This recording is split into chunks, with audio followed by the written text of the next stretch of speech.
नमस्कार। स्वागत है आप सभी का एग्ज़ाम वॉरियर यूट्यूब चैनल पर। Think warrior win warrior. हम चर्चा कर रहे थे 20वीं शताब्दी की। 20वीं शताब्दी की शुरुआत में हमने लॉर्ड कर्जन की घोषणा के बारे में चर्चा करी कि किस तरीके से लॉर्ड कर्जन बंगाल का विभाजन करते हैं, भंग करते हैं। भंग के विरोध में भंग विरोध आंदोलन होता है। उसी की हवा में स्वदेशी आंदोलन आग पकड़ता है और स्वदेशी और बहिष्कार आंदोलन देखने को मिलता है। क्या है स्वदेशी? क्या इसकी पृष्ठभूमि रही है? क्या स्वदेशी बंगाल विभाजन के बाद उठने वाली मांग है या फिर इससे पहले भी स्वदेशी का प्रश्न उठा है?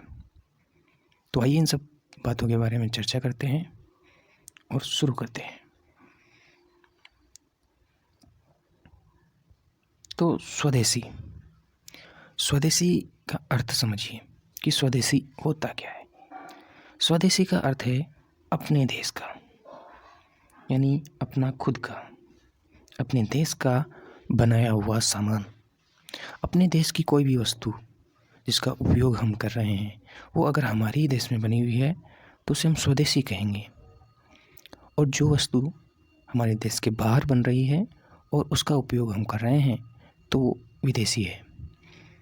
हमें स्वदेशी अपनाना है, अपने देश की वस्तुएं बनी हुई उन्हीं का उपयोग करना है। विदेश की वस्तुओं का हमें बहिष्कार करना है। इसी वजह से इसका नाम बहिष्कार भी है, बहिष्कार आंदोलन। स्वदेशी का मतलब आप समझे अपने देश का। अब क्यों किया गया स्वदेशी आंदोलन? इसका अर्थ समझिए, स्वदेशी का अर्थ समझिए। अर्थ समझने के बाद इसका लक्ष्य देखिए। क्या है स्वदेशी के अपने आप में लक्ष्य हैं? स्वदेशी का लक्ष्य ये था कि अगर हम अपने देश का, अपने खुद का बना हुआ सामान का उपयोग करेंगे तो जाहिर सी बात है हम ब्रिटेन के माल का क्या करेंगे, बहिष्कार भी करेंगे। अगर हम ब्रिटेन के माल का बहिष्कार नहीं करेंगे तो हम अपने देश का ही माल का उपयोग कैसे कर पाएंगे? पहले उनका बहिष्कार करेंगे तभी तो अपने देश का माल को हम स्वीकार करेंगे। तो ब्रिटेन में बने मालों का बहिष्कार करना था। और इससे क्या होगा? हम ये भी कर सकते थे कि ब्रिटेन के माल का भी उपयोग करें और अपने देश के माल का भी उपयोग करें, लेकिन बहिष्कार क्यों करना? स्वदेशी का अर्थ सिर्फ इतना है कि अपने देश का सामान जो भी माल है उसका उपयोग करना, लेकिन बहिष्कार क्यों करना? ये स्वदेशी में नहीं है। स्वदेशी मतलब अपने देश का ही उपयोग, बहिष्कार सब देश में नहीं आता। तो फिर बहिष्कार क्यों? बहिष्कार करने के पीछे जो लक्ष्य रहा है वो ब्रिटेन को हानि पहुंचाना था। ब्रिटेन को हानि, कैसी हानि? आर्थिक हानि, पैसों की हानि। क्योंकि हम जब तक ब्रिटेन को हानि नहीं पहुंचाएंगे तब तक वो कमज़ोर कैसे पड़ेगा और हम स्वतंत्र कैसे होंगे? आंदोलन करने का क्या मतलब रह जाएगा? तो इस वजह से स्वदेशी आंदोलन करने का मतलब यही था कि हम ब्रिटेन को क्या कर रहे हैं, आर्थिक क्षति पहुंचाएंगे। कैसे? ब्रिटेन के माल का बहिष्कार कर देंगे। इससे ब्रिटेन को आर्थिक हानि होगी। और जब हमारे देश के उद्योग धंधे चलेंगे, हम क्यों चलेंगे उद्योग धंधे? क्योंकि हम अपने देश के वस्तुओं की मांग कर रहे हैं। जब हम अपने देश की वस्तुओं की मांग करेंगे तो जाहिर सी बात है उनका उत्पादन भी करना होगा, और उत्पादन करेंगे तो लोगों की आवश्यकता तो होगी ना उत्पादन करने के लिए। लोगों को भर्ती किया जाएगा, लोगों को रोजगार दिया जाएगा, रोजगार का सृजन होगा। तो इस तरीके से स्वदेशी रोजगार प्रदान करेगा और साथ ही साथ ब्रिटेन को आर्थिक क्षति भी पहुंचाएगा। तो ये इसके लक्ष्य रहे हैं। इसका अर्थ अपने देश के सामानों का उपभोग करना है। आगे देखिए, अब हम बात करते हैं स्वदेशी आंदोलन की पृष्ठभूमि क्या रही है। क्या स्वदेशी का प्रश्न पहले उठा है? तो इन्हीं सब बातों की और चर्चा कर लेते हैं। बात करते हैं पृष्ठभूमि की। पृष्ठभूमि तो जाहिर सी बात है अभी फ़िलहाल हमें स्वदेशी आंदोलन कब देखने को मिला? स्वदेशी का जो विचार है वो कब देखने को मिला? बंगाल विभाजन यानी भंग के दौरान। लेकिन ये उससे भी बहुत पुराना विचार है। मतलब कि स्वदेशी का प्रश्न पहले उठ चुका है और ये उठाया था बंकिम चंद्र चट्टोपाध्याय ने, जिन्होंने अपना गीत वंदे मातरम लिखा, उन्होंने पहली बार इसकी पहल की, स्वदेशी की। वंग दर्शन, जो वंग दर्शन है, उसके दौरान 1872 ईस्वी में ही उन्होंने स्वदेशी की पहल कर दी थी। कब की थी? 1872 में ही कर दी थी। किसने की थी? बंकिम चंद्र चट्टोपाध्याय ने। किसके माध्यम से? वंग दर्शन के माध्यम से। उसके बाद भी 1874 में एक बार फिर स्वदेशी का नारा दिया गया। स्वदेशी का नारा एक पत्रिका, मुखर्जीज मैगजीन, इसके माध्यम से दिया गया, और ये दिया था भोलानाथ चंद्र ने। 1872 में बंकिम चंद्र चट्टोपाध्याय के द्वारा ये नारा दिया गया, उनके बारे में लेख लिखा गया। उन्होंने ऐसा प्रस्ताव रखा था स्वदेशी का। भोलानाथ चंद्र ने मुखर्जीज मैगजीन में स्वदेशी का नारा दिया। उसके बाद एक और पत्रिका थी सरस्वती, उसमें एक लेख छपा, कविता छपी, जिसका शीर्षक था स्वदेशी वस्त्र को स्वीकार करना। तो सरस्वती पत्रिका में भी एक कविता छप चुकी थी पहले। और सबसे महत्वपूर्ण जो हवा लगी स्वदेशी को, वह लगी 1905 के बंगाल विभाजन के दौरान। तब स्वदेशी का नारा जोर से अपनाया गया और स्वदेशी और बहिष्कार आंदोलन चल पड़ा। अब हम देखते हैं कि इसकी घोषणा कैसे हुई। आइए समझते हैं स्वदेशी आंदोलन की उद्घोषणा। तो समय था अगस्त का, 1905 के बंगाल विभाजन के दौरान अगस्त का महीना चल रहा था, और एक विशाल बैठक आयोजित होती है कलकत्ता के टाउन हॉल में, जिसमें स्वदेशी आंदोलन की औपचारिक घोषणा की गई। औपचारिक रूप से स्वदेशी को एक आंदोलन बना दिया गया। इसके मुख्य उद्घोषक अरविंद घोष, रविंद्रनाथ ठाकुर, लोकमान्य बाल गंगाधर तिलक और लाला लाजपत राय रहे थे। तो इस तरीके से स्वदेशी आंदोलन की उद्घोषणा होती है। उसके बाद इस आंदोलन के दौरान जो महत्वपूर्ण गतिविधियां होती है, उन पर भी हम चर्चा कर लेते हैं, जो हमारी परीक्षा की दृष्टि से काफ़ी महत्वपूर्ण हो जाती है। बात आती है 1906 की। 1906 में 14 से 15 अप्रैल 1906 के 14 से 15 अप्रैल को जो स्वदेशी आंदोलन का गढ़ कहा जाता था, बारिश साल, इसमें एक बंगे प्रादेशिक सम्मेलन होता है। ऐसा निश्चय किया जाता है कि 14 से 15 तारीख को बारिश साल में बंगे प्रादेशिक सम्मेलन का आयोजन किया जाएगा और नेता रहेंगे अश्विनी कुमार दत्त। हालांकि सिर्फ अश्विनी कुमार दत्त ही नहीं, बाकी अन्य स्वतंत्रता सेनानी जो नेता थे महत्वपूर्ण, वो भी आए। जैसे सुरेंद्रनाथ बनर्जी जब आ रहे थे तो पुलिस ने उनको गिरफ्तार कर लिया और 200 रुपये के जुर्माने पर उनको छोड़ा गया, और फिर वह सम्मेलन में शामिल हुए।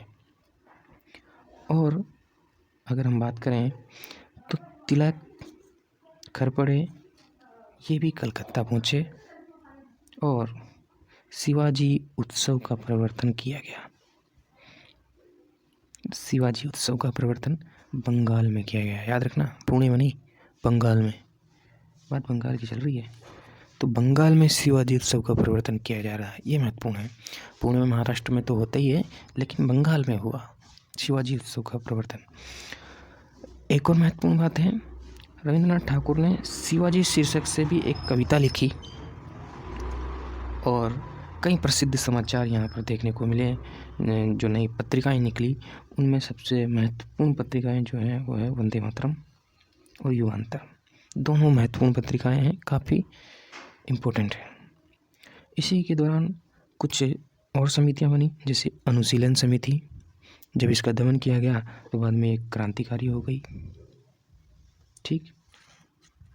और अन्य महत्वपूर्ण घटनाओं की अगर हम बात करें तो इसमें सबसे महत्वपूर्ण दल जो रहा, क्रांतिकारी दल, वो रहा बारेंद्र कुमार घोष। बारेंद्र कुमार घोष कोई और नहीं, अरविंद कुमार घोष के छोटे भाई थे। उन्होंने एक बंगाल में क्रांतिकारी दल स्थापित किया और इस दल की महत्वपूर्ण बात क्या थी, इस दल के जो सदस्य थे खुदीराम बोस, जिसके बारे में हर कोई जानता है, खुदीराम बोस और प्रफुल्ल चाकी, जिन्होंने योजना बनाई थी जज किंग्सफोर्ड की बग्घी पर बम फेंकने की, लेकिन हूबहू वैसी ही बग्घी जब वहाँ से उसी सेम रास्ते से गुजर रही थी तो गलती से जज किंग्सफोर्ड की बग्घी को जानकर प्रफुल्ल चाकी और खुदीराम बोस ने उस पर बम फेंका। उन्होंने लगा कि जज किंग्सफोर्ड की बग्घी है, जबकि वो पीछे आ रही थी और उसमें 2 महिलाएं सवार थी जिस पर बम फेंका गया और मौके पर उनकी हत्या हो जाती है। बाद में प्रफुल्ल चाकी अपने आप को गोली मार कर ख़त्म कर लेते हैं और खुदीराम बोस पकड़े जाते हैं और उनको फांसी की सज़ा सुनाई जाती है। इतना ही नहीं, अरविंद कुमार घोष के जो छोटे भाई थे वीरेंद्र कुमार घोष, वह स्वयं अलीपुर षड्यंत्र का शिकार हो जाते हैं, गिरफ्तार हो जाते हैं। 1906 में तभी कांग्रेस का अधिवेशन होता है। दादा भाई नौरोजी इसकी अध्यक्षता करते हैं और इस कांग्रेस के अधिवेशन में स्वराज या स्वशासन को कांग्रेस का लक्ष्य घोषित किया जाता है। कुछ महत्वपूर्ण उग्रवादी नेताओं के अगर मैं बारे में बात करूं तो तिलक, बिपिन चंद्र पाल, लाला लाजपत राय, जिन्हें लाल बाल पाल कहा जाता है, बहुत आम बात है। इसी दौरान तिलक ने नारा दिया था, स्वतंत्रता मेरा जन्मसिद्ध अधिकार है और इसे मैं लेकर रहूँगा। ये भी काफ़ी महत्वपूर्ण स्टेटमेंट था जो सभी लोग इसके बारे में जानते हैं, लेकिन महत्वपूर्ण ये है, ये सब तो जानते हैं कि तिलक का स्टेटमेंट है, उनका नारा है, लेकिन ये बहुत कम लोग जानते हैं कि ये दिया कब था। तो ये याद रखना ज़रूरी है कि ये स्वदेशी और बहिष्कार आंदोलन के दौरान दिया गया नारा है। इसी दौरान अमर सोनार बांग्ला के बारे में भी सब लोग जानते हैं, ये रविंद्रनाथ टैगोर द्वारा इसी समय रचा गया था। ये भी महत्वपूर्ण हो जाता है। आगे की हम चर्चा करते हैं कि स्वदेशी और बहिष्कार आंदोलन का जो प्रचार प्रसार है और इसका नेतृत्व भारत की अन्य जगहों पर किसने किया। तो बात करते हैं तिलक की। तिलक जाहिर सी बात है महाराष्ट्र यानी कि पुणे और बॉम्बे में इनका नेतृत्व करेंगे। लाला लाजपत राय और अजीत सिंह ने पंजाब में किया, ये पंजाब से आते हैं, पंजाब के महत्वपूर्ण नेता हैं। सैयद हैदर राजा ने भी दिल्ली में नेतृत्व किया, मद्रास में चिदम्बरम पिल्लई ने नेतृत्व किया। इस तरीके से ये भारत के तमाम भागों में फैला। उसके बाद हम बात करते हैं कि इसमें भागीदारी किस किस की रही। इसमें भागीदारी रही छात्रों की, स्कूल और कॉलेज के छात्रों ने इसमें पार्टिसिपेट किया। महिलाओं की भागीदारी देखी गई, महिलाएं घर से निकल कर के आंदोलन में आने लगी, इसलिए महिलाओं की जन भागीदारी भी इसमें देखी गई। मुस्लिमों के कुछ मुसलमान ही इसमें शामिल हुए। जो उच्च और मध्यम वर्ग के मुसलमान थे वह आंदोलन से दूर रहे। इसके कई कारण रहे हैं। अब बात आती है, सरकार ने इसको कंट्रोल करने के लिए दमन की नीति अपनाई, जो हमेशा अपनाई जाती है। सरकार ने इसका दमन कैसे किया। लाला लाजपत राय और अजीत सिंह, जो कि पंजाब में इसका नेतृत्व कर रहे थे, देश से बाहर कर दिया गया। 1908 में तिलक की गिरफ्तारी और 6 साल की कैद की सज़ा, मतलब 1914 प्रथम विश्व युद्ध के दौरान ये निकलेंगे। उसके बाद जैसे ही तिलक की गिरफ्तारी हो जाती है, लाला लाजपत राय जैसे महत्वपूर्ण नेताओं को बाहर देश निकाला दे दिया जाता है और हिंसक कार्रवाइयों द्वारा स्वदेशी आंदोलन का एक चरण समाप्त हो जाता है। याद रखना, एक चरण समाप्त हो जाता है मतलब दूसरा चरण बाकी है नहीं। इसके मायने ये हैं कि फिलहाल ये यहाँ पर रुक जाता है, ठहर जाता है और इसकी परिणति स्वतंत्रता आंदोलन में हो जाती है। मतलब ये परिवर्तित हो जाता है स्वतंत्रता आंदोलन, जो आगामी आंदोलन होने वाले हैं उसकी शक्ल लेता है।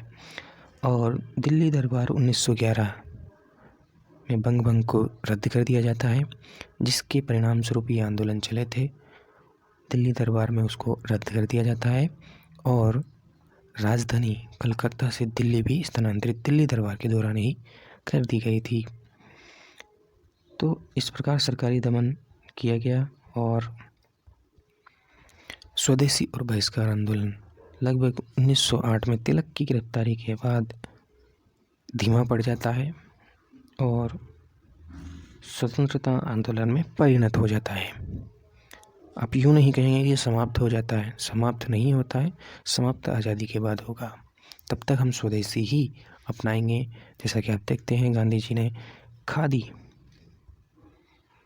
को एक महत्वपूर्ण स्वदेशी के रूप में अपनाया था, इसका एक प्रतीक उन्होंने बनाया था। तो इस तरीके से आप यूँ नहीं कह सकते कि स्वदेशी आंदोलन समाप्त हो गया। कुछ अर्थों में देखा जाए तो स्वदेशी आंदोलन आज भी बरकरार है। खैर हम इस पर ज़्यादा डिटेल में नहीं जाएंगे। तो स्वदेशी आंदोलन इस तरीके से समाप्त होता है। अब हम आगे की वीडियो में चर्चा करेंगे कि इसके बाद की घटना क्या रही। तब तक के लिए धन्यवाद। चैनल को सब्सक्राइब कर दीजिए और लाइक कीजिए जाइए और ज़्यादा से ज़्यादा इसे शेयर कर दीजिए। धन्यवाद।